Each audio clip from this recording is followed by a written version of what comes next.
All right, welcome to the Fold Mysteries, where we seek to discover everything that lies between the folds of reality. So this week we did things a little different. We are starting our live an hour early, but that's because we have a meeting tonight with Irons, Michigan.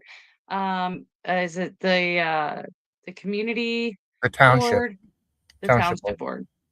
board? Um, so we're going to be discussing some information on our upcoming conference for next year. The Fold Mysteries presents Irons Michigan Bigfoot Conference. So that'll be a lot of fun. On to big news. Chad, do you have any big news? No. I've just been working. I'm out of town, staying at my Yeah? boss's, working, freezing out in the cold. Today was beautiful though, other than the rain. Yeah. Definitely been a switch up of weather where you and I are both at. So it's been quite nice. All the snow is melting. We had about what, like foot of snow, and now it's pretty much all gone. It's been so warm.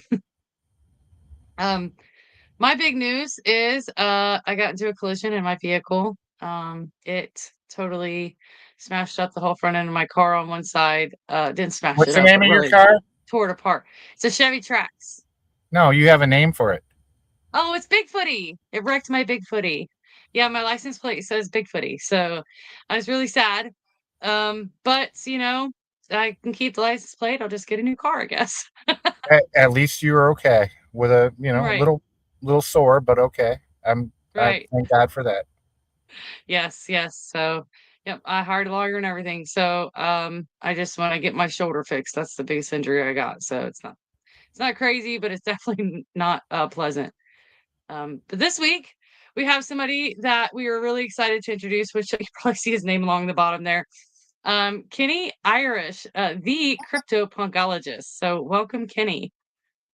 Hey guys, how how you doing? Great. Well, we're doing good, but I'd like to introduce you.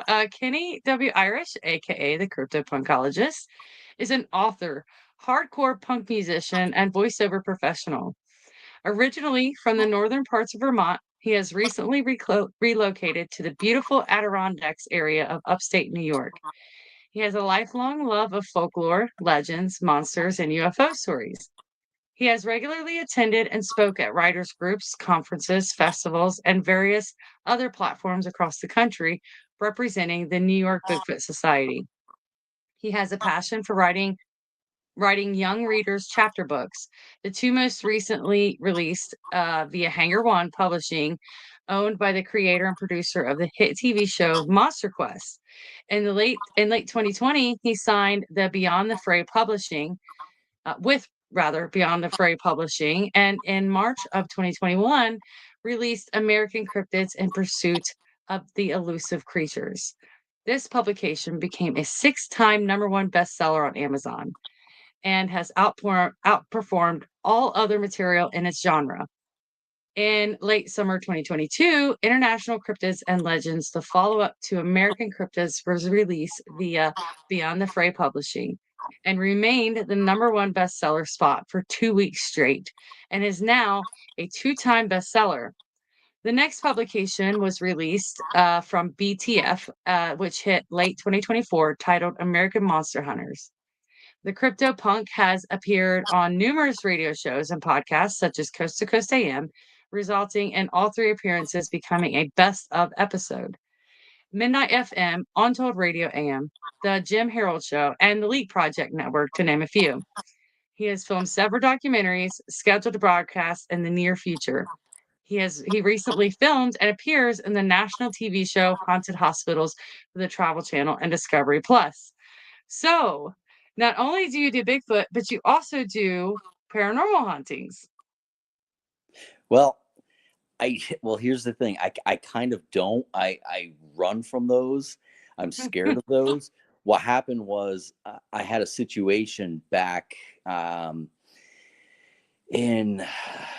I don't know. I think it was like 2011, 2012, where I was the general manager for a water company, and there was the old Vermont State Complex was right near the Oh, river, and a hurricane came through, just the tail end of it, but it made the river jump the banks, and it flooded the whole state property. And they also had the Vermont State Hospital was on there, which used Oh, they used wow. to call insane asylums, but they don't call them that anymore. And they ended up evacuating the whole building and everything. Then the water levels went down, they pumped everything out, but we still had all our equipment in there. So none of my guys wanted to go out and get it, and I completely understand why. Wow. So I went out to try to get the bottles and get whatever equipment that I possibly could on the floors that didn't get touched by the flood. And it was just a terrifying event, to say the least.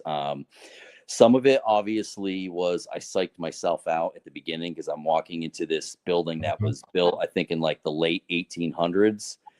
Oh, And so wow. it's an old building as it is. And I'd always heard all kinds of weird stories about it. But where I had to actually go in and remove the equipment was actually in the hospital section of it. So, and it was in October, and it was right before Halloween. So again, all this stuff's going through my mind and my head. But I had to be let into the building. So the groundskeeper showed up. He let me into the building, and I went in to get the equipment. And there were a couple times I psyched myself out, but then there was a lot of different situations that occurred and happenings that I had nothing to do with. And there were times where it sounded like I could hear chatter coming out of some of the rooms. It sounded like Wow. there was somebody walking behind me, like in slippers. Now, keep in mind too, I was in there with a flashlight because there was no power to this building at all. So I'm in there. I'm using a flashlight, and I'm using whatever's coming through some of the windows. And so it was just it was a pretty it was pretty terrifying, to say the least. And again, I'm not a paranormal ghost guy. I'm really not. I avoid that. I'm more of a monster legend type of individual.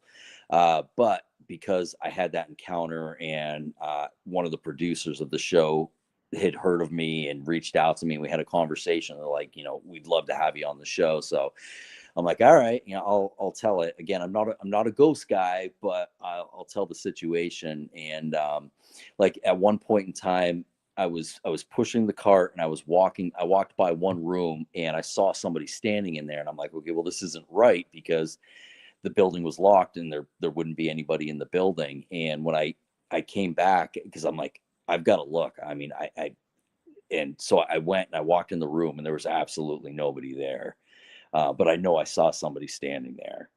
Um, and then just again, the as I'm walking, it sounds like somebody's walking behind me in like slippers, kind of like dragging their feet. So it wasn't like footsteps; it was literally like dragging.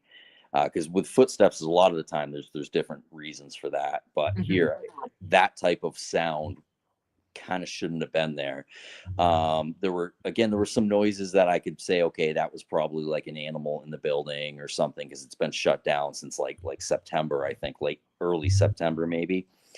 But all the other stuff, I just I really don't have a whole lot of explanation for it. And at the end of the day, I ended up running out of there, and we just left the equipment there. I said, you know what, we're just going to write it off. I found one Yeah. water cooler. That was it. I got out of there, and I was like, I'm not back in there. So, And Kenny, did you go in there totally alone to retrieve yeah, the equipment? yeah, I was Should have brought completely. somebody with you. Well, that was the thing, because I'm thinking, okay, it's not a big deal. We delivered to that building so many different times. I knew exactly where I was going, where somebody else may not have. Right. So that's number one of the reasons I went. And again, nobody else wanted to go there. They didn't want to go in there. But the other thing was the hospital portion of the building, we never actually went in there either. So we would usually, there was all these crates that were outside in the shelving that we would put the bottles of water on, the 5-gallon bottles of water. So we never actually went into the building. So this was my first time. So I had no idea where anything was in the building, where any of the water coolers were. So I couldn't just get in there and hurry up and get in and out. So the state office portion of it, I was able to get in there and get those coolers, but the hospital portion, I got one of them, and I just got the hell out of there after that. And as I was leaving, I came around the corner and I ran face to face into a guy, and it scared the hell out of me. And Wow. he was, I guess, an electrician, or he was with like the power company or something. And he walked into the door that was open for me when I came there. So, and he started asking me questions about this and that. I just said, look, dude, you're on your own, man. And I Good just luck. I loaded up Have into fun. the truck and just got the hell out of there. That's always So the yeah, worst, to be so creeped out already, and then you run into like a real physical person. It's just like your heart sinks. Yeah, it's yeah, like yeah. And I'll say this too. A lot of the time when you watch one of these like ghost shows or something, like they do like I've seen where they've done some really bad jobs, I guess, if you will. And I was really actually pleased with the way that they represented me. They didn't take anything that I said and then break it up and make it sound like something that I didn't say. Mhm. So, so I know there's a lot of shows that will take part of it and then kind of splice it together. And I got to say that Haunted Hospitals did a phenomenal job with the episode, and I feel I was represented very, very well.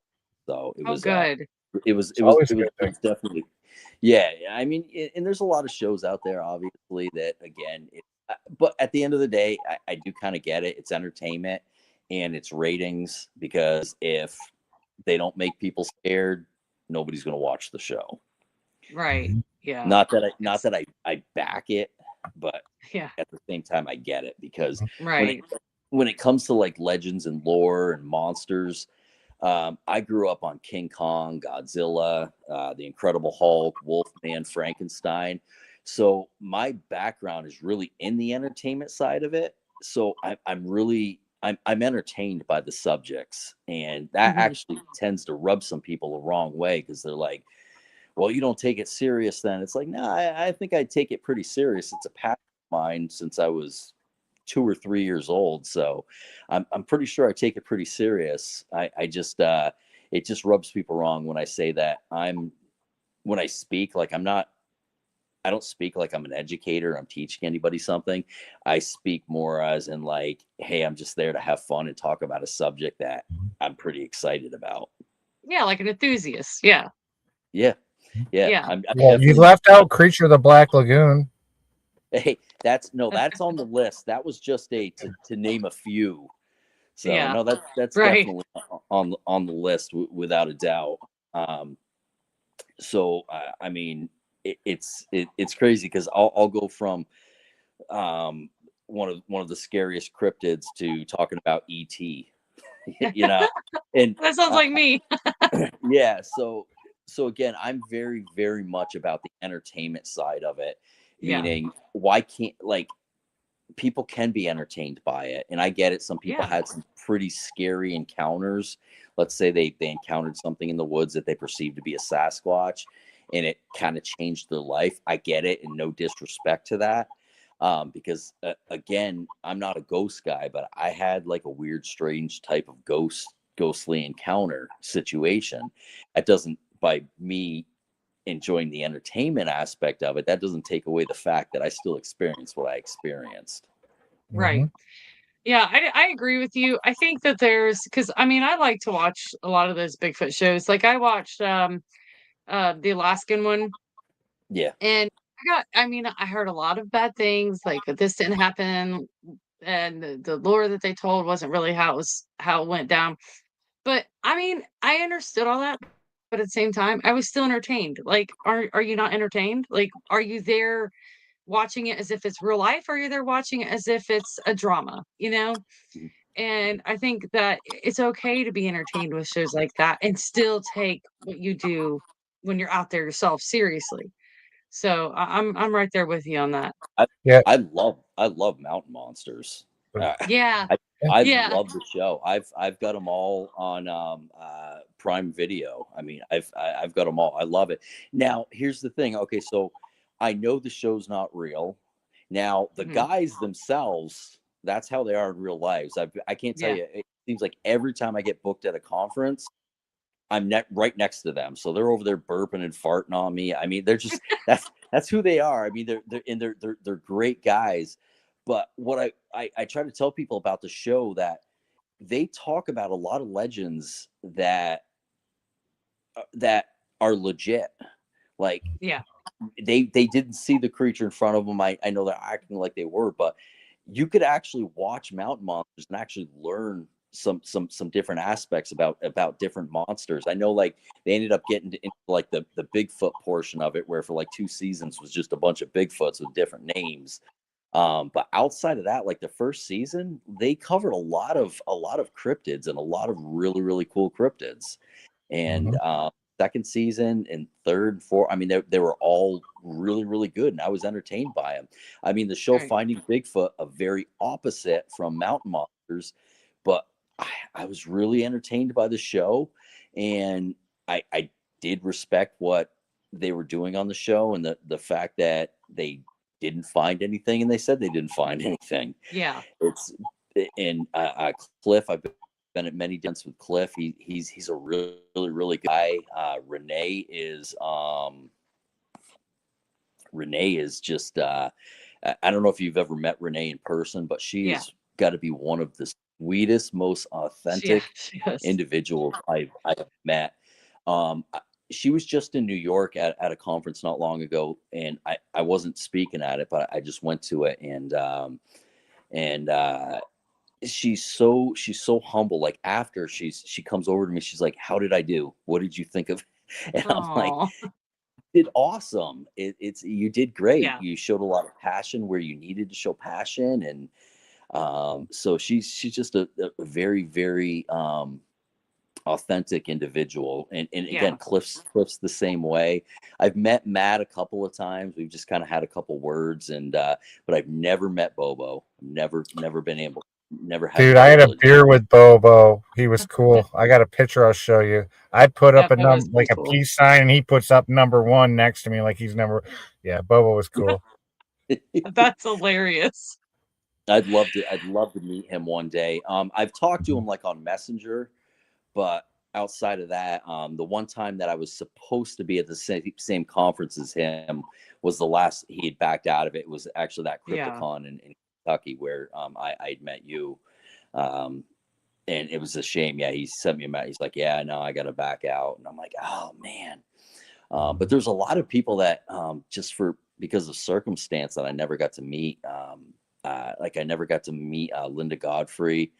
Oh. Sadly, I never got to meet. Um, oh my God, why am I drawing a blank here? He That's ju- I he do that ju- a lot. he ju- yeah Jeff he just Meldrum? Jeff Meldrum. Yep. Yes. There was a Yeah. couple times that I was supposed to be at the same with him, and he either had to cancel or I had canceled, so I never got to meet Jeff. Yeah. I He's pretty really, amazing. yeah, that's I mean everything I've seen, every video, I was just blown away. Um, so it was a shame that I never got to meet him, but Yeah. uh, It's then hard when we lose people like that that are such a big part of the community and add so much context to the community. It really sucks. yeah, I loved Meldrum and the Survivor Man Bigfoots. yeah, So I'm yeah. just curious. I want to hear about some of your Bigfoot research experiences. What kind of stuff have you been through and done? Sure. Yeah. So, like I mentioned, I'm with a group. We haven't been very active. Well, the founder of the group has been out multiple times this year. I haven't really been that active in the group recently, but we've got our location. It's just outside of Whitehall, New York, and that's kind of where we've got a kind of like a research area there. There's been a lot of sightings there.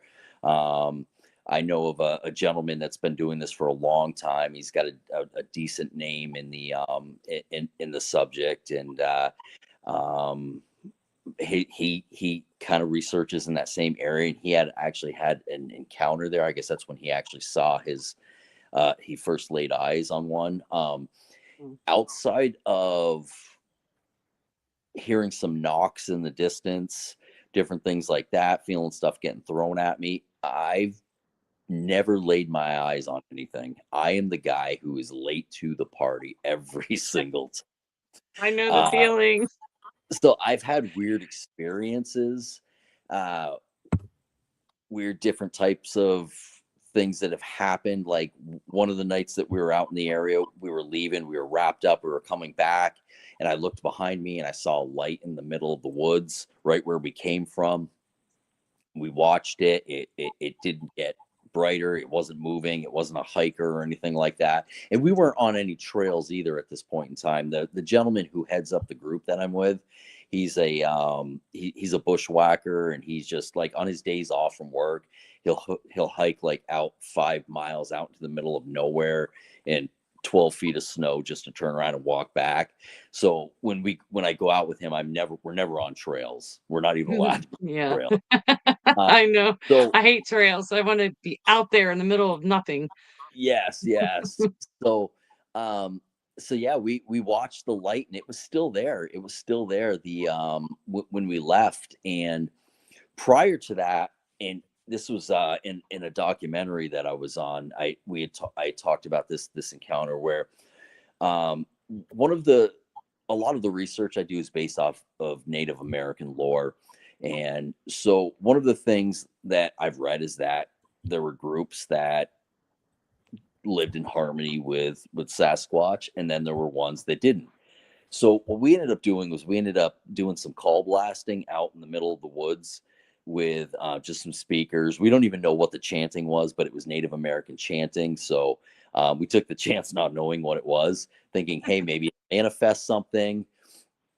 So we did that, and then of course I think we heard like in the distance, we could hear like some movement. Me personally, I if I remember right, I couldn't hear any movement, but the other people that were in the group could kind of hear stuff.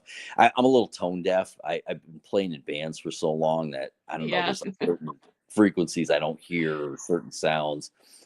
Like if I'm in a room and there's a bunch of people talking, I can't make out what anybody's saying. I literally have to look at somebody straight in the face and to make out what they're saying. So, but we left, and so, but the craziest thing wasn't necessarily that light. It was the next day, the founder of our group went back to get the trail cams and to get the digital recorders, and he picked up the trail cam, and it just kept taking pictures, and just for some reason just started taking pictures. Car wash too? And Sorry. Go ahead. no, you're good. Just started taking pictures. So He didn't know. he didn't know if it was maybe like the button was stuck, or it just kept taking pictures. So he ended up pulling the batteries out of it so it would stop taking pictures. And for at least 8 to 10 seconds, it continued to take pictures. Now electronics can hold a charge for a little bit. So even if you take the batteries out, sometimes it can still have a little bit of a charge and continue to take pictures. But you're talking a couple seconds, maybe. It did it for almost 10 seconds. And then then it stopped. He put the batteries back in it, and the batteries were completely drained. They were completely gone. And then he pulled out the digital recorder and started listening to the digital recorder, and the batteries just completely drained. So he was like, okay, well, this is okay. There's something going on here. So he walks back to his car. So we're about an hour and a half, I think, from our research spot from Albany to Whitehall. So he drove all the way out there. His car was, I don't even think, maybe 2 years old. He goes to get in his car and he tries to start it, and the battery's dead. So he's like, oh, well, this stinks. So he finally is able to get somebody. Now, keep in mind, there's barely any cell phone signal in where we researched. So he wasn't able to call anybody. So this person ended up coming. They ended up coming down the road where his car was. So they tried to jump his car, but the battery was so dead it would not start.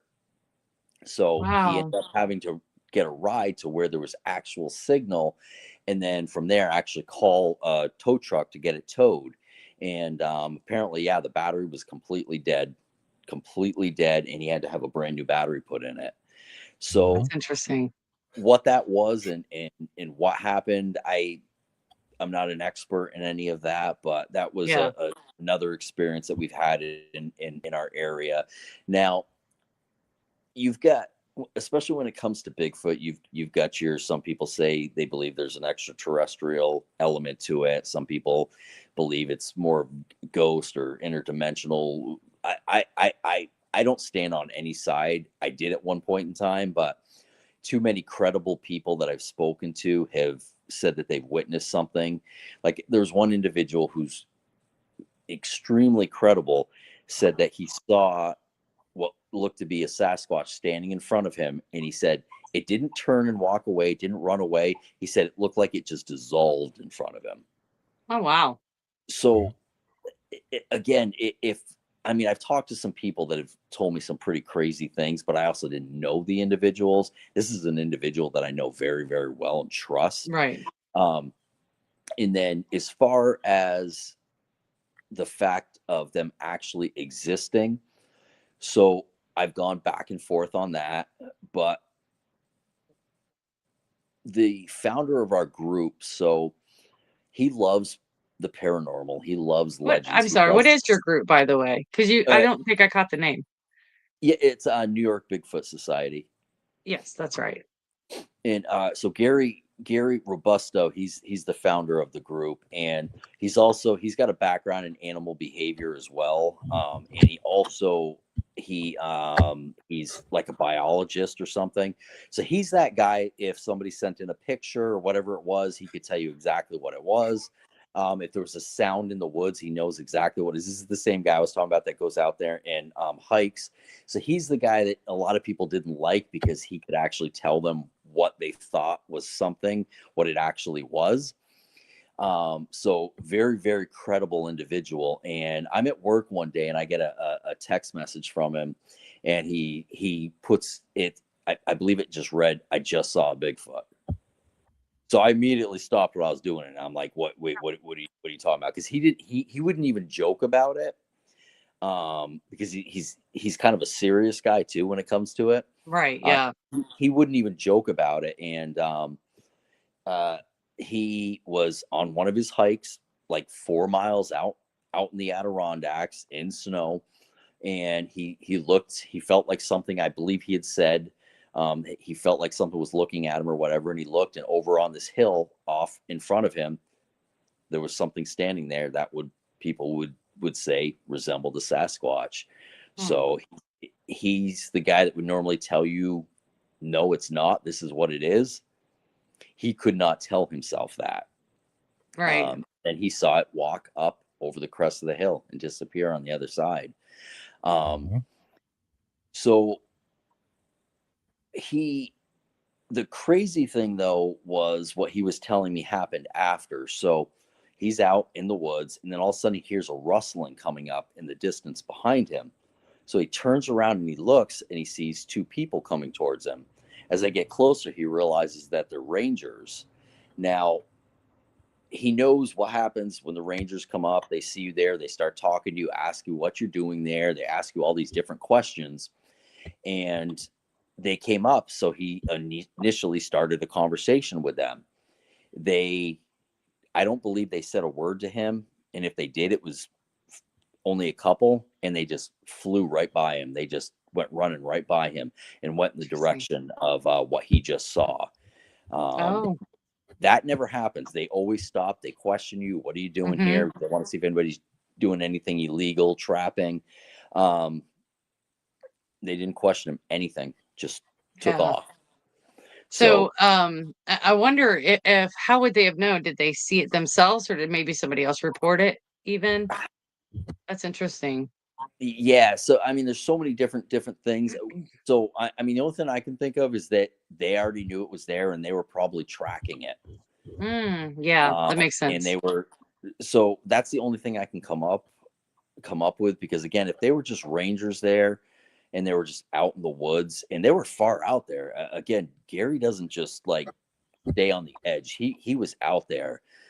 So for them to be out there like that, and Mm, to blow him off, that's just not normal behavior. So you're right. so Yeah. that brought a lot more credibility to something that he saw was not normal.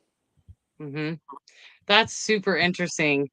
I mean, like, and I love the fact, not to backtrack, but I love the fact that you said you don't settle on any type of idea or theory, because I feel like to do that, you kind of do yourself a disservice because nobody really knows. Yeah. Nobody actually knows what's going on here. And I know a lot of people have formed an idea or theory that they kind of stick to. But then when you do that, it kind of shuts out all other possibilities. Mhm. And I think that as a researcher, you need to approach things with an open mind, rather than, a already set mindset, like, so I think it's good that you kind of keep an open mind, it sounds like. Yeah, and there was a time where I didn't really have that much of an open mind. Like I was like, oh, it's flesh and blood. It's flesh and blood. Yeah. Um, I mean, if somebody said to me today, okay, you have to pick one. If you had to pick one, I would say probably, I would say that I would probably go with the extraterrestrial theory. For the simple Interdimensional kind fact, of thing. what's that? Interdimensional kind of thing. Well, Yeah, interdimensional and extraterrestrial, different, That's like yeah, kind of totally yeah, different. yeah. similar. Yeah, more for me, more extraterrestrial, because I mean, we know, I mean, that there's something out there, that we aren't the only living forms. So, and again, some credible people have said, hey, they saw something that looked like some type of extraterrestrial craft, and then they witnessed something that they saw to be a Sasquatch after. And it's kind of a joke, but at the same time, it kind of does make me think. I mean, Chewbacca looks like a Bigfoot, and it was from Yes. outer space. But I do believe that we're not alone. I do believe that there are extraterrestrials. I mean, the government has come out and said, yes, there are unidentified objects. They never necessarily, from anything that I've read, said 100% that there are extraterrestrial beings. But I would have to believe that that could potentially work together. And the other thing too is, if they were extraterrestrial, it could still be flesh and blood. Well, But let's jump back to 1974, Kenny. The $6 million man. There's 2 episodes with yeah, Bigfoot, and Bigfoot is an alien thing, an alien yeah, creation. hmm, And they say they have to put the truth out there, in movies and in things like that. But so yeah, yeah, yeah, yeah. And it's funny though too, because if you think back to like 2020, where um, it's kind of like, a lot of people come up with a lot of the government conspiracies, and they know this and that. If something like that does exist, I do believe that the government does know about it.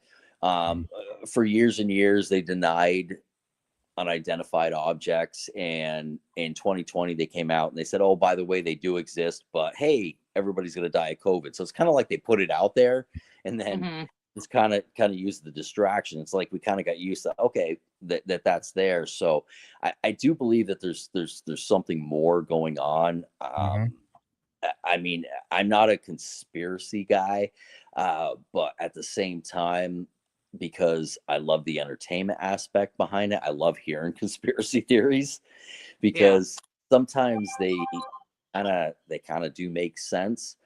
Yeah. That I doesn't mean mean, that look at they're, how much we have progressed in such a short amount of time compared yeah. to what it took to progress before that.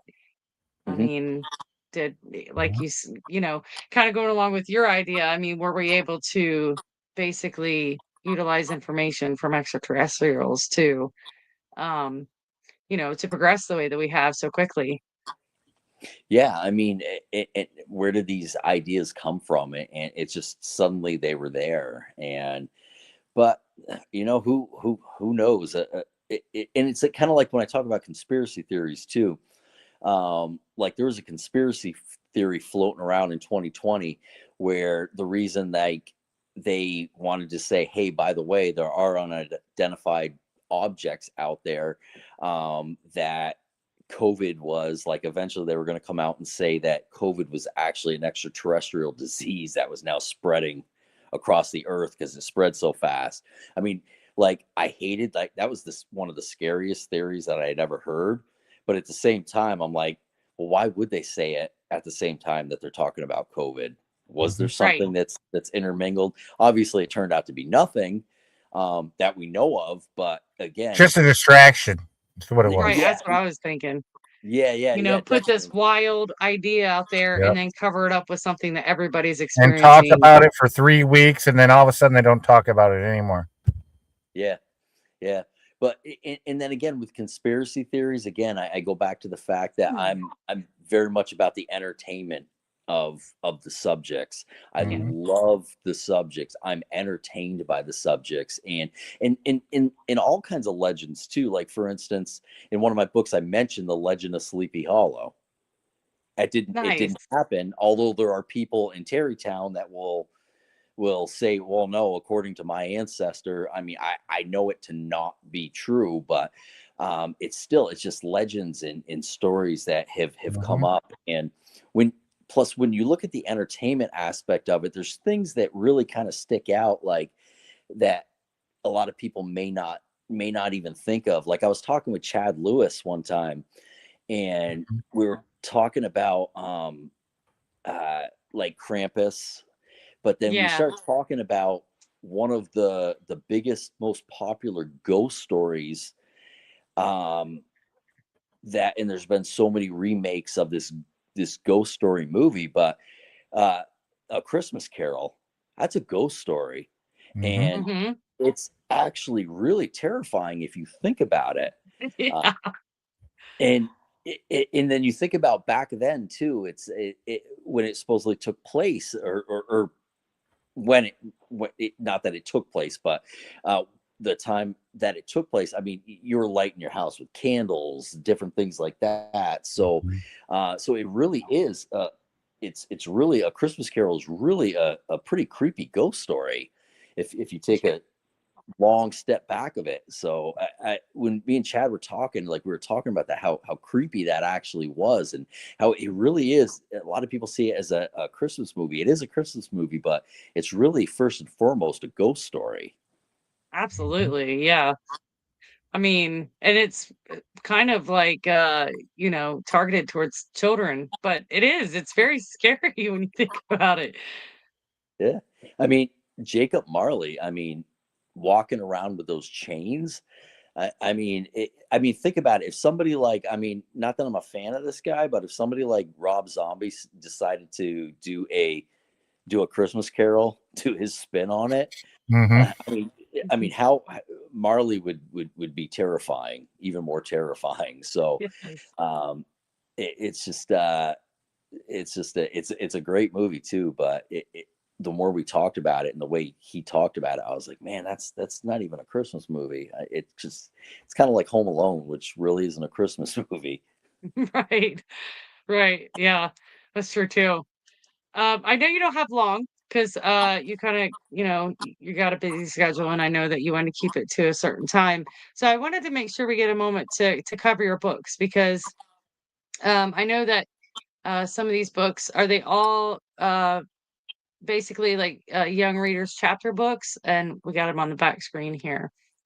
Um, No, actually, those are like, adult, more adult books, young adult books. So the young reader chapter books, I've got one out called Alexandra and the Moonlight Caper, and then I've got one called, Stanley Riker and the Bigfoot Runaround. So those books are okay. actually, again, young readers chapter books, and they're a group of friends. Like for instance, so Stanley Riker and the Bigfoot Runaround. So Stanley Riker has, a friend. his name is Jay, but they call him Chunks because he got that well-deserved nickname in third grade when he threw up. And then his other best friend is Alexandra, but she only wants to be called Al. And they end up going to this this camp that they go to, and one night they're sitting there and they're on the beach, and the camp counselor starts talking about like these encounters that they possibly, people have been saying that they've been seeing a Bigfoot in the area. And so Stanley Riker and his two friends set out on a path to try to find the Bigfoot, to catch the Bigfoot, so that way they shut their camp down, because they're afraid they're going to shut the camp down. So Alexandra and the Moonlight Caper are the same three characters, but instead of Stanley Riker being the main voice and the main character, Alexandra is the main character. She's the main voice, and Stanley Riker and Chunks are the backup in it. So because Oh, I wanted to nice. be able to write so that way you had a main voice character that was a boy, and then you had a main male, or a main male, excuse me, a main female character was the voice. So that way it was kind of everybody could be happy in a sense, and it was Yeah, just yeah. fun to be able to make one the voice in one book and then one the voice in the other. So Yes. those both are with Hanger One Publishing, and so you can find those on the publisher's site, as well as Barnes and Noble, Amazon, all those different places. So, but American Cryptids, International Cryptids and Legends, and American Monster Hunters, those are all through Beyond the Fray, and those are all kind of set up in the same way. Like American Cryptids, it covers all 50 states, and each chapter opens up with some historical background of the state, like when it became part of the Union, and just different historical facts, and maybe like a fun place to go. And then it covers some Native American lore from that state, like a Native American tribe and some of their lore. And then it covers whatever the popular monster was for that state. Like for instance, for Vermont, I gave Vermont Champ, the Lake Champlain monster, even though Lake Champlain borders New York and Vermont. And then it goes into a Bigfoot sighting that I was able to obtain from a witness, from all 50 states. So each chapter is a state, Oh, that's and cool. then and then International Cryptids and Legends initially was International Cryptids, but the second you leave the US and then you go into these other countries, there's a lot of spirit behind everything, behind their cryptids, and a lot of different aspects like that. So and they're actually, a lot of the legends in the US kind of seem like cartoon characters compared to when you go to these other countries like That's Haiti. true. Yeah, so Russia, a lot of these different ones. So so each chapter starts out with a background on the country, the territory, different things like that, and then it covers multiple different cryptids or monsters or some type of spiritual legend from that actual country. And That's then very cool. American Monster Hunters was, I wanted to highlight all the people that I've looked up to for the last couple of decades. And so there's an interview with multiple people from the subject, and but the questions aren't your usual questions that they're asked. Like for instance, one of the questions that I asked was, "What's your favorite holiday and why?" And so there's a lot of things that I learned that you'll learn about these individuals and American Monster Hunters that you may not know, because they don't get asked on podcasts. A lot of stuff that they don't get asked. Like there was one individual, I had no idea that he had gotten run over by a police car when he was younger, and Wow.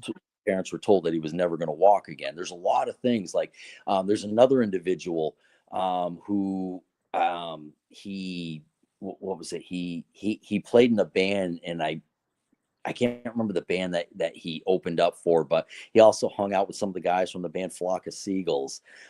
He was also dressed up, he was the mascot. You remember the Noid from Domino's Pizza? Yes. Yeah, he dressed up. He was a mascot for them. He dressed up in that costume. Now this is an individual that people look up to, and you wouldn't know this. So it's like the questions were asked. I told them, I said, look, I said, I don't want to ask you the same 10, 15 questions that we all get asked all the time. I said, I want to really know who you are. And I know that the people really want to know who you are. So you find out where they grew up, Oh, that's cool. what they did as kids. You find all these things, like there's stuff in there that people already know that they talk about, but I learned so much about each individual that I had no idea about. Like there's another gentleman that's in there that he was a bouncer in a bar, and he got into a bar fight and kicked some people out, and he had no idea, but he had gotten stabbed in the butt, and there was a knife in his butt. So again, this stuff that would not come up in a regular Yeah. conversation. So the whole point was to really, really get to know who they are and the things that they've done, because a lot of the time when I'm interviewed, like there might be things about me that I'd love to talk about, but it doesn't come up because it's Right. not, like, for instance, I'm a Christian, and I haven't recently, but I play bass and guitar in my church. Like there's things that a lot of people wouldn't know about me that um, I that love and that. I might want to talk about. So in Yeah. American Monster Hunters, there's a lot of information there. Again, stuff that people know, but then there's a lot of stuff that pops up that you would have no idea. Chad Lewis, I love that guy. When I asked him who he kind of looked up to, and I told him, hey, they could still be alive or whatever. He told me what was the Barnum and Bailey, Oh, the guy, yeah, the the circus. creator of that. Yeah. Yeah, like that's like what he looked up to, like stuff like that. I never would have thought about that. I never would have even Yeah. thought that. So again, all these things that you wouldn't know, like a lot of them spilled it, and a lot of them talked about it, and they enjoyed it. So for me, it, I'm thinking about doing an American Monster Hunters 2. I may not right now. I'm just kind of taking a break from writing, but so Yeah. it's if you really want to not just already know what you know about the individuals that are in it, um, you're going to pick up and know a lot more. So some of the I people love that are that. Me some of the too. people that are in it, Lauren Coleman's in it, Josh Turner's in it, Ken Gerhard's in it, Lyle Blackbird's in it, and plus a bunch of other people. And again, there's stuff in there that you already know. You hear them say all the time, but then there's stuff that's gonna pop up in there that people are gonna be like, oh wow, really? That is such a cool idea. I mean, because they talk about Bigfoot so much that that's just who they become, and to talk about themselves and their life outside of that, it's just so refreshing. So that's definitely going to be a book that I buy for myself for a Christmas present because I'm stoked to read it. Well, there's one guy, and I just thought this was the coolest thing. He puts models together, like model cars and stuff like that, with his daughter. That's one of his Oh, his joys that he does, and I never even would have, like, nothing would have ever jumped out to make me even think of that. It, right. it was just the questions that were asked that brought a lot of information out that was really intriguing and really funny, and some sad, but yet we're celebrating now because they're here. And so it was good. It took me a while. It took me 2 years to put it together because I wanted to also do it do it in a way that it wasn't about me, it was about them, if that makes Yes, sense. Yeah. absolutely. I Well, love that. I'm definitely gonna call you sometime, Kenny, and message you. Okay. Definitely. Did we get to know each other a little bit better? I mean, because I only know you from a little bit on Facebook, seeing what you post, Sure. and getting to know you a little more tonight was awesome. Yeah, And Yeah. absolutely. Yeah. And And with go your ahead. dream, your dream bucket list of Whitehall, I mean, at some point we could always hook that up and bring you up there. Yeah. And My other Paul, one's the Dismal Swamp. yeah, that would yeah, that wouldn't be me. But the other thing too is Paul Bartholomew, who is kind of like the resident expert in Whitehall. He's such an awesome guy, great guy. If we give him a heads up too, and we go up there, he'll actually bring us to all the areas where the sightings were, and actually give us a tour. So Oh, that would be awesome. pretty amazing guy. That would be incredible. What do you And think, he's in Gwendolyn? American Monster Hunters too. So I'm totally down. he's in the book. I love that. I want to make sure everybody knows that they can check you out on kwirish.com. And there's Mhm. also a link that takes you to your books and to the publishing companies. And they can find, just as a basic place to go if they want to look at all your books, Kenney W. Irish books are on Amazon as well. So you've been a pleasure to have on tonight, and I really appreciate your time and adjusting your schedule. You were very flexible and very kind to do that for us. So yeah, I would love to have you on again. I'm excited to read your books. Mhm. I'm Sure. pretty sure that I have the white cover book because I recognize that cover and I vaguely remember reading it. It's been a long time though, so I'm gonna have to pull it back out of my bookshelf and reread it. So Sure. Yeah. Absolutely. yeah. Awesome. Thank you for coming on tonight, and I hope to see you on the show again at some point in the future. You were Yeah. awesome. Now I hope to see you in Whitehall, New York. Yes, We we can, got it. We got to we link can up. make it happen. We can make it Yeah. happen. So Thanks, Kitty. It was great talking to you tonight. awesome. Thank you so much for having me, guys. Thank you. Thanks.